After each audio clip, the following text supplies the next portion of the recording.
안녕하세요. 오늘은 제가 이제 고등학생들 고민도 많잖아요. 제가 이제 뭐 소위 MZ 세대의 끝자락이에요. MZ 세대 중에 굉장히 좀 나이가 많은 MZ 세대고 요즘 정말 세상이 많이 변하고 있음을 느껴요. 제가 이제 30대 아직은 30대지만 제가 30대 중반이나 초반 때랑 비교하면 정말 세상이 많이 변했습니다. 세상이 많이 변했고 그러다 보니까 우리 고등학생들은 아마 지금은 아무 생각도 없을 거예요. 그냥 하루하루 학원 다니고 학교 다니고 뭐 중간고사 기말고사 보고 수능 준비하고 막 그런데 정신 없고 이제 세상에 나와 보면은 이게 정말 내가 생각했던 거랑 세상이 다르구나라는 것도 많이 느낄 거고 또 지금 MZ 세대들이 많이 분노를 많이 하고 있잖아요. 그러니까 이 분노의 원천이 뭐냐면 내가 솔직한 얘기로 엄청 고생했는데 아니 나보다 고생 안 한 사람들이 훨씬 더 잘 사는 것 같다. 결국 그거예요. 이렇게까지 고생을 했는데 내가 이거밖에 안 되냐? 이거밖에 안 되냐라고 해서 핵심은 돈이에요. 이렇게 고생했는데 내가 돈을 이거밖에 못 버냐? 한 달에 300만 원밖에 못 버냐? 한 달에 200만 원밖에 못 버냐? 한 달에 400만 원밖에 못 버냐? 이렇게 고생했는데 근데 보면은 기성세대들 보면은 솔직한 얘기로 뭐 별로 고생 안 한 분들도 많죠. 솔직히 뭐 안 한 분들도 많아요. 안 한 분들도 많은데 그 사람들 보면은 뭐 15억짜리 아파트 갖고 있고 뭐 20억짜리 있는 사람도 있고 그러니까는 내가 이렇게 고생했는데 돈이 이거밖에 못 버냐 거기서 출발해서 지금 분노를 하기 때문에 뭐 정치적으로도 뭐 누구를 지지했다가 막 또 뭐 그렇게 많이들 지금 자기들 편을 들어줄 만한 사람들을 지금 찾고 그러는 건데요. 이제 우리 중고등학생들은 아직 그런 생각은 못 할 거예요. 못 하지만 이제 나와 보면은 또 그렇게 될 건데 그렇게 되지 않게 제가 한 30대를 치열하게 겪어보니까 꼭 이 말을 너무 해주고 싶었어요. 그래서 제가 거의 한 15년에서 20년 인생 선배로서 15년 정도 인생 선배로서 제가 우리 고등학생들한테 얘기를 하려고 그래요. 보면 유튜브만 키면은 뭐 그렇잖아요. 뭐 공부 좀 했다는 사람들 뭐 변호사, 뭐 의사, 뭐 전직 검사 이런 사람들 나서 유튜브만 키면은 공부 방법 얘기해요. 그리고 뭐 객관식으로 공부를 하라는 둥, 뭐 객관식 문제는 문제집으로 공부해야 된다는 둥, 뭐 나름대로 자기들 얘기를 하는데 제가 간단하게 말씀을 드릴게요. 저는 뭐 거짓말 못하고 있는 그대로밖에 말씀 못 드리는 사람인데 그럼 너는 누군데 공부에 대해서 얘기하려고 하느냐? 저는 적어도 인터넷에서 공부에 대해서 얘기하는 사람들보다 더 많은 시험을 봤어요. 저는 이제 판사 시험을 많이 떨어져 봤어요. 저는 일단 시험을 굉장히 많이 떨어져 봤습니다. 원래 공부를 그렇게 잘하게 타고난 사람이 아니었어요. 그렇게 막 학교 가면 범생이들 있잖아요. 고등학교 가면은 누가 봐도 범생이들 앞에 앉아 있잖아요. 선생님 말씀 잘 듣고. 걔네들이 공부를 잘하죠. 걔네들 같은 스타일이 못 됐어요. 못 됐고 그럼에도 불구하고 이제 공부를 잘해야 된다는 그냥 지금까지 어떤 전통적인 어떤 사회 분위기나 어떤 그런 뭐 고정관념이죠. 고정관념 때문에 공부를 누구보다도 열심히 했고 그러다 보니까 어느 정도의 성과를 내기도 냈죠. 하지만 그 과정에서 무수히 많이 떨어져 봤기 때문에 여러분들한테 가장 빠른 길을 말씀드릴 수 있어요. 그리고 공부가 갖는 의미들도 말씀드릴 수 있고 저는 이제 지금 벌써 변호사 10년 차입니다. 변호사 10년 차고 변호사 중에서도 요즘에는 이제 판사를 뽑을 때 이제 시험을 보고 판사를 뽑거든요. 지원을 해서 지금도 마찬가지일 거예요. 제가 이제 판사 지원할 때가 2014년, 2015년이었으니까 지금도 마찬가지일 건데 뭐 민사법, 뭐 민사형, 형사형 이래가지고 하루에 한 8시간 정도 시험을 봅니다. 그래서 한 이틀 정도 봐갖고 이제 그 성적을 상당히 중시해가지고 이제 판사를 뽑는데 물론 면접도 보고 여러 가지 보지만 이제 그거를 저는 2번이나 준비를 했고 2번이나 떨어졌어요. 아마 판사 시험 재수까지 한 사람은 대한민국에 별로 없을 거예요. 뭐 수능 시험도 제가 뭐 재수를 해서 대학을 갔고 저는 연세대학교 경영학과를 졸업을 했어요. 그리고 연세대 경영학과에서 이제 최우등상이라고 뭐 지금도 있는지 모르겠습니다만은 지금 한 15년 전에만 해도 이제 단과대별 1% 안에 들으면은 뭐 총장님이 직접 밥도 사주면서 이렇게 상을 주는 그런 것들이 있었는데 제 최우등생이었고 또 이제 지금 뭐 여러 가지 뭐 대학에서도 공부 열심히 했고 하여튼 한 32살까지는 공부밖에 안 했던 것 같아요. 그러고 나서 느끼는 게 뭐냐면요. 일단 공부를 그렇게 막 건강을 상해가면서 하실 생각은 하지 마세요. 특히 고등학생 때는 막 혈기왕성하니까 건강이 상할 일까지는 없지만 혹시라도 뭐 공부를 통해서 승부를 보겠다 이런 생각은 앞으로는 안 하셨으면 좋겠어요. 그 누구도. 왜냐면 일단 뭐 시험이 됐다는 거는 뭔가 경쟁자가 많았기 때문에 시험이라는 게 생긴 거예요. 그쵸?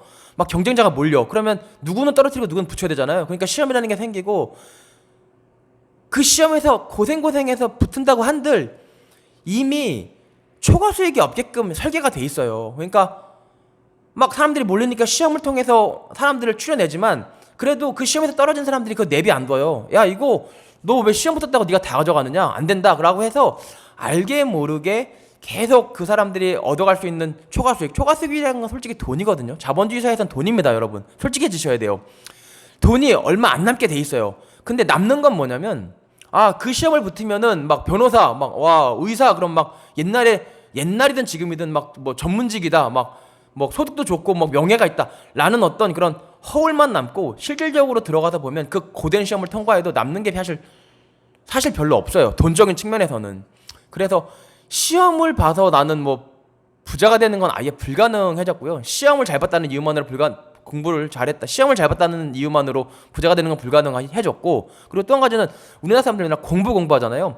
사실 공부가 말이 뭐 그럼 공부 잘하는 게 중요하다라고 했을 때 반론하는 사람은 없지만 공부를 잘한다는 말은 바꿔 얘기하면 시험을 잘 본다는 거고, 시험을 잘 본다는 건 객관식 문제를 잘 찍는다는 거예요. 그러니까 객관식 문제 잘 찍는 게 그렇게 막 우상처럼 경배되어야 되는 일인지 사실 모르겠어요.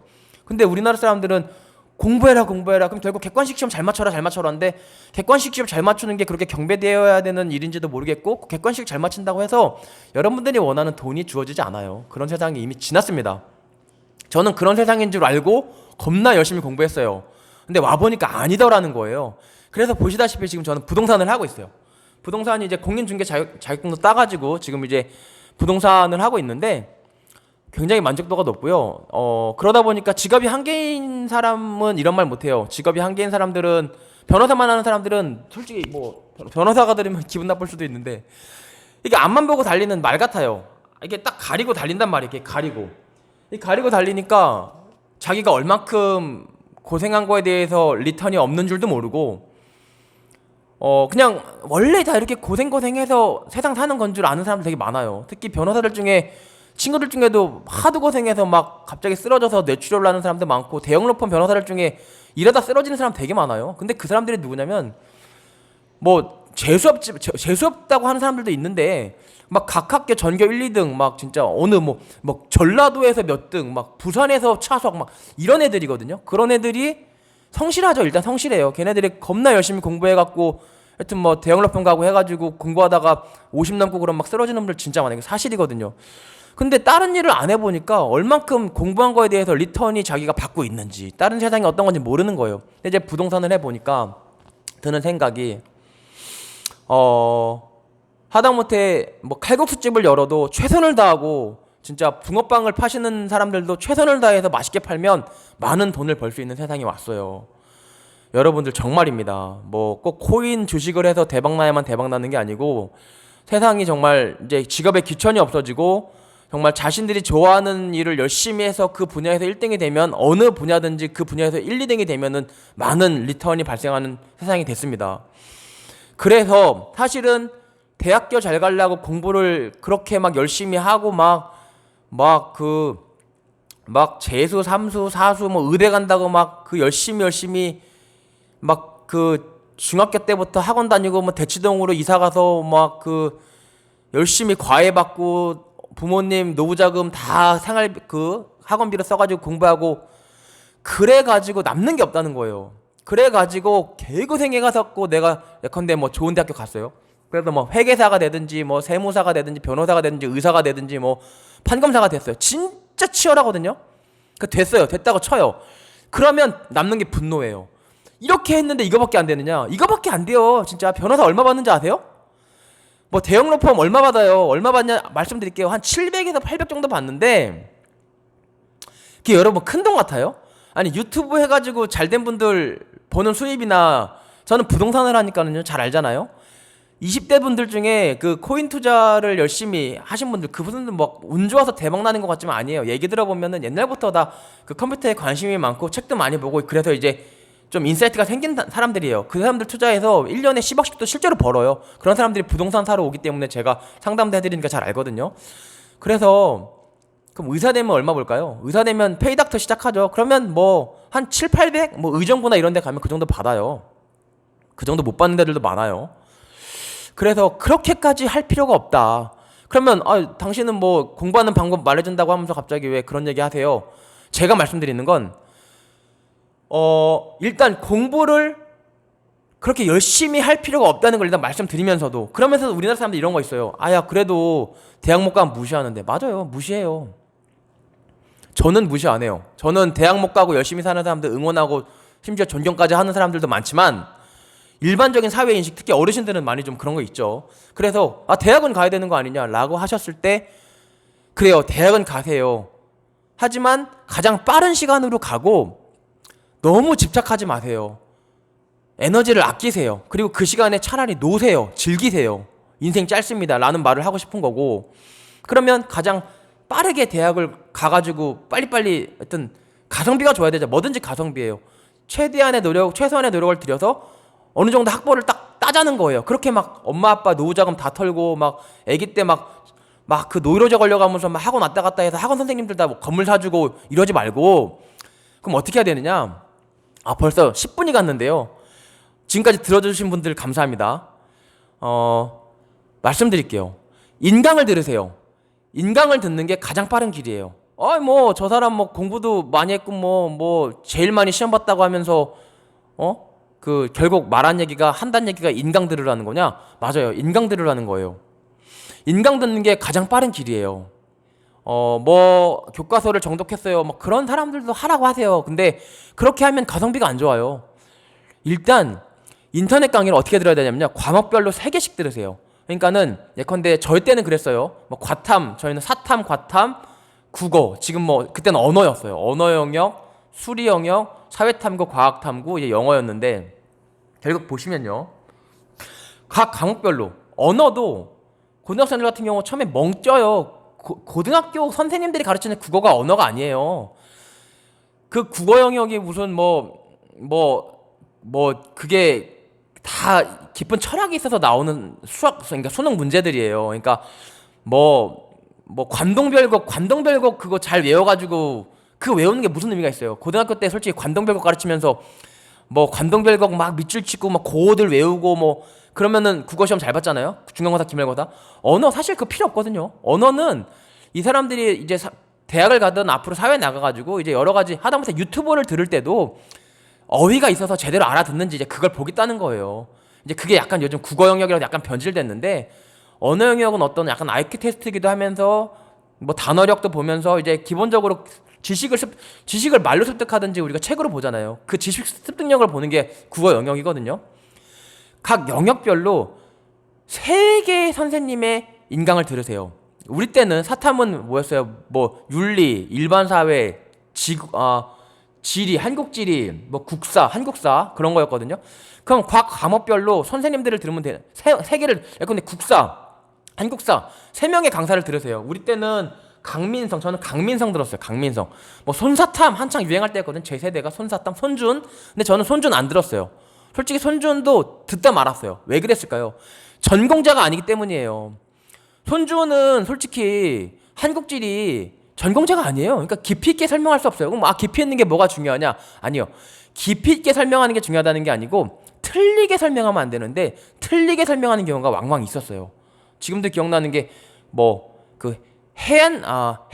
하안단구가 이렇게 계단형 모양이잖아요. 이렇게 맨날 우리 때 뻔질나게 수능 시험에 나왔거든요. 하안단구, 계단할 때 단자고, 구릉지, 계단형 구릉지, 하안이 뭐야? 하천에, 안이 뭐예요? 해안가, 그러니까 하천 근처에 단구형 구릉지, 계단형 구릉지, 그 하안단구 왜 생기냐라고 했을 때, 그게 이제 범람원이라고, 지금도 기억나는데 범람원이라고, 이제 홍수가 나서 물이 넘치면 한번 범람되잖아요. 그럼 범람원이 생긴단 말이에요. 그럼 여기 논이 잘 자라고 물이 잘 빠지고 막 그런 말 있잖아요. 배우잖아요. 물이 한번 범람원이 생기고, 또 세월이 지나서 또 홍수가 넘쳐. 그럼 또 범람원이 생겨. 범람원이 여러 개 생기다 보니까 이 계단형 모양이 되는 게 하안단구인데, 이 설명을 사실은 그때 손준 강사는 못했어요. 제가 물어봤는데 몰라. 그럴 수밖에 욕할 수도 없어요. 당연히 모르죠. 전공 안 했으니까. 그래서 제가 드리는 말씀은 뭐냐면 각 과목별로 전공한 사람들이 있어요. 국사는 뭐 서양사학과 나왔으니까 손준도 좀 그래도 비교적 잘 가르치긴 했죠. 국사 뭐 예컨대 뭐 그 전공자 뭐 서울대 국사학과 뭐 아니면 뭐 어디 뭐 고려대 뭐 역사학과 아니면 뭐 그 전공자들 수업을 다 강별로 세 개를 드세요. 국사 세 개, 한국지리 세 개, 일반 사회 저때 일반 사회였고 일반 사회 뭐 일반 사회 세 개까지 들을 거 없지만 뭐 두세 개 듣고 그리고 윤리 세 개 듣고 저 땐 이현이 한창 인기가 많았어요. 지금 이현 선생님 굉장히 많이 늙으셨더라고요. 연세가 많이 드셨죠. 벌써 15년 전 뭐 15년 전이 뭐예요? 거의 20년 전이죠. 많이 늙으셨던데 어쨌든 되게 설명 잘했어요. 이현도 전공자죠. 교육학과 나왔잖아요. 원래 교육학과 나온 사람들이 윤리 가르쳐요. 윤리 선생님이 되거든요. 그래서 수학도 저 때는 한석현이었어요. 한석현이 누구냐? 그때 그 노량진 정진학원 다닐 때 그 양반이 그 연대 물리학과 나온 양반인데 하여튼 되게 잘 가르치고 재밌게 가르치려고 노력했어요. 그 사람도 잘 가르쳤고 뭐 비싼 거 들을 거 없어요, 여러분. 그냥 가장 많이 널리 알려진 데 있죠. 뭐 노량진 아니면 막 과외 이런 거 조심하세요. 특히 막 1대1 과외에서 막 100만 원, 200만 원 막 우리 때 그 조심하세요. 정말 능력 있으면 과외 하겠어요. 300명만 넣고 일하서 인강 뿌리면 돈이 얼만데. 그래서 과외하지 마시고요. 지금 뭐 누구라고 하죠? 메가스터 현우진? 그 사람이 저보다도 조금 어린 분이던데 그렇게 잘 가르친다고 하대요. 뭐 어쨌든 잘 모르겠어요. 저는 수학 안 들어봐서. 근데 어쨌든 뭐 그렇게 많은 사람들 모아놓고 가르치는 거 비싼 거 듣지 마세요. 비싸다고 좋은 게 아니고 오히려 싼 게 더 좋습니다. 그래서 그런 사람들 그렇다고 잘 가르치는 한 명만 듣지 마세요. 3명을 들어야 돼요. 수학도 3명, 국사도 3명, 뭐 물리도 3명, 화학도 3명, 지구과학도 3명, 뭐 생물도 3명, 언어도 3명. 근데 그렇게 인강을 들어도 시간이 꽤 많이 들어가는데 여러분 그래서 고3 때 몰아치려고 하면 늦어요. 적어도 중3 겨울방학부터는 그냥 막 힘들게 듣지 마세요. 힘들게 듣지 마시고 그런 소위 1타 강사들은 굉장히 말을 잘하고 재밌게 하기 때문에 듣다 보면 재밌어요. 그러니까 막 국사도 막 강민성 이런 사람들 강의 들으면 되게 재밌어요. 뭐 저 지금도 기억나요. 뭐라더라 팬티 얘기를 하면서 그 고려시대 때 귀족들은 면으로 만든 팬티를 입었다. 그러면서 그 얘기를 왜 하냐면은 팬티 얘기를 하려고 하는 게 아니고 그때 면이 처음 우리나라에 수입됐다. 이제 그런 거를 얘기하려면서 이렇게 재밌게 얘기를 해줘요. 지금도 기억나. 20년 전인데 기억이 나요. 그러니까 그게 또 수능에 나왔어요. 그러니까 그런 강사들 거는 들어도 고통스럽지가 않고 책 읽으면 고통스러워요. 이게 뭔 소리인지도 모르겠고 막 책이라는 게 다 논문을 짜집기 한 거기 때문에 교과서라는 게 원래 논문 짜집기가 교과서예요. 그거는 의학 교과서, 법학 교과서 다 똑같은 거. 여러분 대학 가서 배우는 교과서들도 논문 짜집기, 뭐 경제학 원론, 뭐 맨큐 경제, 우리 때 맨큐 많이 봤어요. 보면 뭐 다 논문 짜집기가 교과서고 짜집기라는 건 뭐냐면 저자가 쓴 책이 아니에요. 저자도 이해해서 이렇게 편집을 했다는 얘기예요. 교과서라는 게. 그러니까 약간 사전 같은 느낌이기 때문에 한 사람이 쭉 줄글로 쓴 게 아니니까 원래 읽히지 않아요. 교과서는 그래서 잘 안 읽히니까 교과서예요. 논문 짜집기이기 때문에. 그럼 여러분들 어떻게 해야 돼요? 안 읽히는 걸 읽으려고 노력하지 마시고 1타 강사들이 잘 풀어주니까 그걸 들으시란 말이에요. 이 얘기 왜 해요? 한 과목당 3개 어떻게 들어요? 아 그렇게 많은 걸. 그래도 잘 풀어주기 때문에 고통스럽지 않고 이해 안 되는 것도 그냥 들으세요. 그래서 3번을 막 예습복습하면 듣지 마시고 한 번은 일단 그냥 들으시고 두 번째 들으시면서는 좀 예습다가 복습도 하시고 3번 들으면서는 이제 기출문제도 좀 풀어보면서 들으시고 3번을 들으면 그 과목에 대해서 감이라는 게 생겨요. 아 이런 거구나. 그러면 정말 여러분들 뭐 전교 1등 하는 애들이 별게 아니에요. 그거 3번 들으면 전교 1등만큼 알게 돼요. 그 다음에 하셔야 될 게 뭐냐, 일단 3번 듣는 게 제일 중요해요. 그리고 중3 겨울방학 때부터 들으세요. 한 개 듣는데 제 기억에 그렇게 오래 안 걸려요. 뭐 사법시험이나 뭐 변호사 시험 같은 경우는 양이 약간 변태예요. 그러니까 특히 사법시험 때는 그냥 경쟁이 막 엄청나게 그냥 인강 들어갖고 막 그 공부에 솔직히 말씀드리면 사교육의 총아들이 모여갖고 싸운 데가 사법시험이에요. 뭐 윤석열 씨 뭐 구수했다고 하는데 그때 얘기하면 안 돼요. 그러니까 그때는 지금처럼 막 인강도 없고 그 막 사교육이 많지 않기 때문에 막 절에 들어가서 공부도 했나 봐요. 막 30년 전, 40년 전에. 그건 모르겠고 MZ 세대들은 어차피 사교육의 총알한 말이에요. 사교육 잘 받고 선행학습 한 애들이 대학도 잘 가고 사법시험도 붙었어요. 사교육의 총아들이 모여서 싸우는 데가 적어도 몇 년 전까지 사법시험 있을 때까지 사법시험이기 때문에 그냥 사교육의 청아들이 정말 막 인강을 들어서 효율적으로 공부를 하니까 남는 건 뭐냐면 두 가지만 남아요. 양을 이파에 늘리는 거예요. 양을 엄청나게 늘려서 지쳐 쓰러지게 만들든지, 두 번째는 말장난해서 말을 바꿔서 약간 문제를 변태처럼 만드는 거죠. 점점 그러니까 문제가 변태화 되는 거예요. 근데 이거는 다 마찬가지인 게 수능 난이도가 계속 올라가잖아요. 그것도 약간 일맥상통해요. 계속 수능 난이도는 올라갈 수밖에 없어요. 왜냐면 사람들이 점점 공부를 효율적으로 해오니까. 공부라는 게 뭐야? 객관식 맞추는 방법을 익혀오니까. 그게 인강이라는 거예요. 인강인데 세 번씩 들어야 되는데, 그럼 결국은 그렇게 하세요. 중학교 때부터 각 강학별로 인강을 너무 고통받지 않게 잘 가르치는 사람 걸 3개를 들어라. 그 다음에 해야 되는 거. 인강 3개 듣는 게 중요성은 한 65%라면 나머지 35%는 뭘까요? 이 두 가지만 하면 되는데, 나머지 거는 기출문제를 보세요. 기출문제를 그냥 수능 같은 경우, 수능이죠. 제가 말씀드린 게 수능 같은 경우 지금 94년도부터잖아요. 저 때만 해도 10년치만 보면 됐는데 지금은 20년치를 봐도 안 되죠. 엄청나게 많이 늘어나고 세월이 많이 흘렀어요. 가능하면 저는 99년도부터 한 2007, 8년도까지는 제가 수능을 계속 좀 기출문제를 봤는데 그때까지는 좀 비슷했거든요. 97년도 수능은 되게 어려웠어요. 되게 어렵고 98, 99, 2000, 2001, 2002, 2003, 2004, 2005, 2006, 2007, 2008까지는 되게 좀 비슷했어요. 그래서 제 생각에는 지금이 뭐 2020년도잖아요. 한 10년치 정도만 보면 되지 않을까? 한 2010년부터. 그리고 능력되고 시간 되면 가능하면 99년도부터 보면 좋아요. 99년도 아마 98, 99, 뭐 00, 01 다 비슷해요. 제가 놀란 거는 그렇게 인강 3번을 기출문제를 보면 기출문제가 말을 걸어와요. 이거 이제 알겠어요. 막 지문이 다 알겠어. 뭔 소린지. 그리고 지문들이 계속 뭐 09년도, 그러니까 99년도 나왔던 지문이 뭐 04년도에 나오고 04년도 지문이 08년도에 나오고 막 계속 돌려막기 하거든요. 그 문제대로 가는, 교수들이 문제대로 가잖아요. 학교 선생님들도 요즘 들어간다고 하지만 우리 때는 교수들이 냈거든요. 들어가는 교수들도 그냥 힘들어요. 뭐냐면 옛날에 나왔던 거 특별히 다르게 안 해요. 옛날에 나왔던 거 좀 참고해가지고 내는 거예요. 제가 알기로는 딱 그 시험 문제 내려가면 두 가지 준대요. 기출문제랑 교과서랑. 교과서 범위 내에서 기출문제 참고해서 내라는 거예요. 그럼 결국은 기출문제예요. 그리고 학원 강사들도 기출문제를 잘 분석해서 기출문제에다 살을 붙여갖고 스토리를 만들어. 네, 그래서 결국은 그 기출문제에 나왔던 지문들을 이제 강사들이 거기다가 살을 붙여가지고 교재를 만드는 거고, 그 교재를 가지고 스토리를 만들어서 여러분들이 설명을 하는 거예요. 그러니까 결국은 교재들의 강사는 그 수능 다 객관식이잖아요. 그 객관식 문제, 그 1번, 2번, 3번, 4번, 5번 지문 있죠.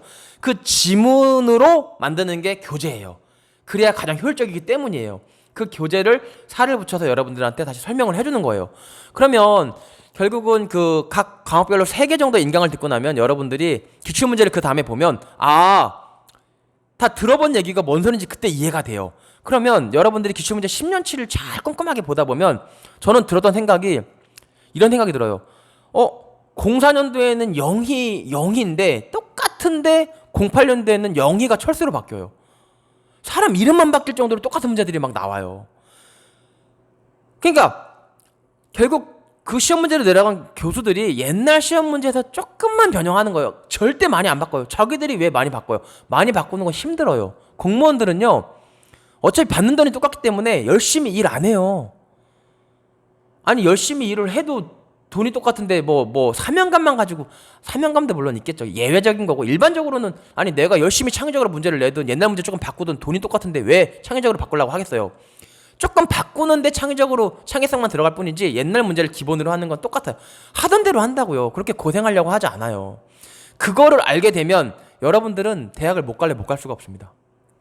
제가 말씀드릴게요. 저도 공부를 타고난 사람 아닌데 그렇게 해보니까 저는 뺑뺑 돌았죠. 막 교과서도 읽고 별짓 다 했죠. 해보니까 근데 지나고 나서 보면 그게 제일 첫 병이에요. 근데 지금 말씀 주신 거대로 해도 너무 할 일이 많은데요. 3과목씩 들어야 되는데요. 원래 공부는 왕도가 없어요. 원래 긴 길인데 다만 잘못된 길로만 가지 말라는 거예요. 빠른 길은 없어요. 올바른 길이 제일 빠른 길이에요. 근데 그렇게만 가도 여러분들 남들보다 빨리 가는 거예요. 왜냐면 그거보다 빠른 길로 가는 사람이 없어요. 없기 때문이에요, 길이. 근데 제일 문제는 뭐만 주의하면 되냐면 엉뚱한 길로만 가지 않으려고 노력하세요. 엉뚱한 길로 가면 답이 없어요. 막 재수삼수해도 답이 없어요. 그러니까 중3 겨울방학 때부터 세 개를 듣고 기출문제를 보자. 어렵지 않아요, 여러분들. 다 사람이 하는 거예요. 그게 제일 중요합니다. 그리고 나서 이제 기출문제를 어느 정도 분석이 끝나고 나면은 좀 자신감이 붙고, 그 다음부터는 이제 정말 뭐 제가 장담하는데, 언어랑 수학, 그러니까 국어랑 수학은 좀 타고나는 것도 있어요. 그리고 그거는 뿌리가 좀 깊어요. 특히 국어 같은 경우는 아기 때부터 책 많이 본 사람들은 어휘력이 좋기 때문에 아무래도 빨리 가고, 또 조금 머리가 안 좋게 타고나는 사람도 있어요. 그거 답이 없어요. 잘생긴 사람, 못생긴 사람, 예쁜 사람, 좀 안 예쁜 사람 있듯이, 머리 좋은 사람, 머리 나쁜 사람, 달리기 빠른 사람, 달리기 느린 사람 다 타고나요. 머리가 나쁘면 국어는 해도 안 되는 경우가 있어요. 그러면 저는요 지금 말씀 주신 대로 다 했는데도 저는 잘 안 됐어요. 국어에서 막 4등급, 3등급 났어요. 국어도 인강 3번 돌리면 4등급은 안 나온다고 봐요. 3등급까지는 나올 수 있어요. 기출문제 잘 분석하면. 그리고 저는 2등급까지도 가능하다고 봐요. 수학도 아무래도 조금 뭐 난이도가 계속 올라가죠. 왜냐면 다른 데서는 변별력이 잘 안 생기니까 수학만 이뻐요 어렵게 내는 거예요. 수학은 변별력에 끝이 없잖아요. 문제 난이도에 끝이 없어요. 이뻐요 어렵게 내면 다 틀리게 돼 있어요. 그러니까는 계속 변별력 때문에 막 수학 문제 난이도 올라가니까 막 수학 강사들이 지금 엄청난 돈을 벌고 있잖아요. 그래서 수학도 조금 열심히 한다고 안 되는, 제가 좀 고생을 했어요. 수학 때문에 좀 고생을 했는데, 열심히 했는데 생각보다 잘 안 되더라고요. 물론 뭐 안 됐다는 게 뭐 저는 뭐 1등급은 나왔죠. 당연히 1등급은 나왔으니까 뭐 연대 경영학과도 가고 했지만 조금 다른 거에 비해서 가성비가 안 좋았어요. 그래서 수학 힘들어하는 사람들의 심정을 알아요. 그리고 수학 잘하는 사람은 지금도 부럽긴 해요. 그래서 드린 말씀이 뭐냐면 수학 같은 경우는 해도 안 되는 경우도 있어요. 그래서 가능하면은 그러면 뭐 다 좋은 대학 가는 거 아니에요? 말씀 주신 대로 막 그 인강 강사들 뭐 A 강사, B 강사, C 강사 전공한 사람들로 과목별로 다 들으면 다 좋은 대학 가는 거 아니에요? 그렇진 않아요. 수학이랑 그러니까 사탐과탐이랑 영어는 거의 다 맞을 수 있거든요. 거의 다 맞아야 돼요. 왜냐면 노력한 만큼 나오는 거고, 제일 빠른 길로 와가지고 올바른 길로 와가지고 기출문제까지 분석 끝났으면은 그냥 그건 잘 맞아야죠. 근데 국어랑 수학은 어떻게 해요? 그러면 최선을 다하세요. 최선을 다하고 2등급까지 올리세요. 2등급이면 우리 때 9%였거든요. 1등급이 4%고 2등급 9%였는데 2등급까지 올리시고, 그러면 어디까지 가느냐? 장담해요. 성균관대 한양대까지 갑니다. 서강대, 성균관대, 한양대까지 무조건 가요. 그러면은 그냥 가성비 좋게 대학 통과하는 거예요. 그 다음에 여러분 뭐 컴퓨터 프로그래밍을 공부하시든지 학원 가서 배우세요. 이것도 학원 잘 가르칩니다. 컴퓨터 프로그래밍 배우시든지 아니면 유튜브 공짜 강의를 들으시든지 컴퓨터를 열심히 배우시든지, 아니면 뭐 부동산 지금 난리잖아요. 부동산 공부를 하세요. 유튜브도 좋고 뭐 정말. 그래서 여러분들이 억울하지 않은 삶을 사세요. 투자를 해서 돈을 많이 버시고 그걸로 정말 즐기게 많잖아요. 요즘에 다 여행도 다니시고 코로나 때문에 좀 못 가지만 또 좋은 것도 드시고 좋은 옷도 입으시고 인생을 즐기시면 됩니다. 적어도 억울하게는 되지 마시라는 거죠. 성균관대 한양대까지 가시면 뭐 사회에서 무시당할 일도 없고, 또 어느 정도 이렇게 말하자면은 이렇게 열심히 했는데 이거밖에 안 돼? 힘이 남았잖아요. 빨리 왔으니까 힘이 남아서 그걸로 대학 가서 여러분들 하시고 싶은 거 하시면 되는 겁니다. 그래서 제가 또 한 가지 조금 여러분들한테 한 가지 마지막으로 좀 당부드리고 싶은 말씀이 있다면, 꼭 필요한 걸 가르쳐줘야 되는데 유튜버도 보다 보면 자기가 잘하는 거 가르쳐요. 아니 세상이 변했어. 근데 나는 예컨대 예를 들어봅시다. 자동차 엔진을 기가 막히게 잘 만드는 교수야.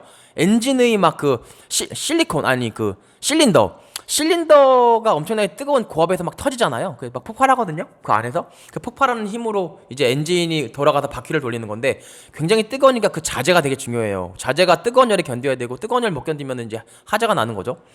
근데 나는 그 자재에 대해서 엄청나게 잘 아는 교수야. 근데 사실 어때요? 지금 전기차로 바뀌고 있죠. 전기차로 바뀌면 피스톤 사라져요. 실린더 자체가 사라집니다. 뭐 배에도 들어가고 그러니까 어느 정도는 뭐 수요가 없진 않겠지만 확 떨어지겠죠. 근데 나는 실린더를 엄청 잘 만드는 교수야. 그러면 자기 전기차를 설명해줘야 돼. 앞으로는 전기차를 가르쳐야 되는데 실린더를 가르쳐요. 왜요? 필요한 걸 가르치는 게 아니고 아는 걸 가르치는 거예요. 이 얘기를 왜 드리냐면, 유튜버들 보면 자기가 공부를 잘했어. 솔직히 공부를 얼만큼 잘했는지도 솔직히 잘 모르겠어요. 에? 솔직히 여러분들 이런 말 하면은 뭐 언짢게 들으시는 분들 있겠지만 가슴에 손을 얹고 생각해 보세요. MZ 세대 중에 공부 잘해서 뭐 지금 소위 말해서 그러니까 공부 잘해서 지금 하는 분들 솔직히 사교육의 총아 아니에요? 사교육이랑 선행학습 해갖고 공부 잘하신 거잖아요. 그러면은 그냥 사교육을 미리 받았다고 말씀을 하세요. 그냥 막 내가 머리가 엄청 좋고 막 진짜 이렇게까지 내가 열심히 해서 공부를 했다라고 막 그렇게 하지 마시고요.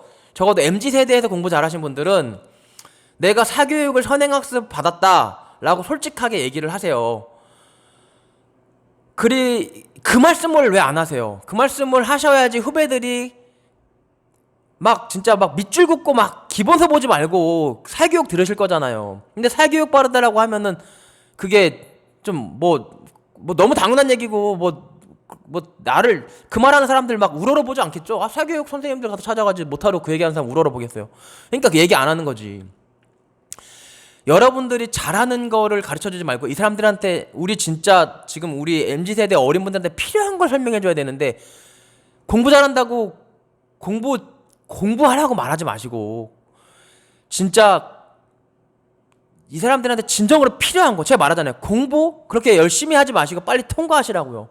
근데 통과할 때 여러분들 눈이 있으니까 현실이니까 엄마 부모님들이 공부하시고 또 어르신들은 대학을 중시하시니까 어느 정도 레벨까지는 그래도 가시려고 마음 먹으셨다면 제가 말씀드린 대로 하시고 그 다음에 그럼 뭐가 필요하냐? 앞으로 점점 투자가 중요해지니까 투자를 반드시 하셔야 되는데 제가 부동산업으로 뛰어들게 된 이유도 그렇습니다. 10년차 변호사가 부동산업을 하는 이유, 중개업을 하는 이유 그건데요. 그 얘기는 뭐 나중에 또 드리도록 하고 어쨌든 꼭 정리하면 각 강업별로 그 과목을 전공한 선생님들, 강사들 인강 3개 중3 겨울방학부터는 해야 된다. 하고 나서 어떻게? 기출문제를 10년치를 봐라. 20학번이다. 그러면 10년치를 보는 거예요. 시간 되면은 99년도부터 보세요. 98년도도 약간 옛날이에요. 99년도부터 바뀌었거든요. 정말 요즘이에요. 제가 알기로는 저한테 요즘 99년도부터 시간 되면 10년치 또 보시라. 그렇게 돼서 기출문제를 보면 영희가 철수로 바뀌는 경험을 할 거예요. 영희가 뭐 실험을 했어. 근데 5년 있다가 똑같은 실험을 철수가 또 하고 있어요. 그러면 여러분들 국어랑 수학에서 못 따라가도 어느 정도 소위 상위권 대학 여기 서연고 서성한 막 그러잖아요. 거기까지 갈 수 있다. 하여튼 제 말이 도움이 됐으면 좋겠고요. 제 말을 들은 사람들의 인생이 바뀔 거라고 저는 확신합니다. 이거를 들은 사람들 중에 이거는 믿어도 돼요. 제가 다 두들겨보고 간 길이에요. 이거를 믿으셔서 꼭 여러분들 인생에 변화가 있으시기를 바랍니다. 네, 이상이었습니다. 아, 참. 도움이 되셨다면 좋아요, 구독 부탁드릴게요.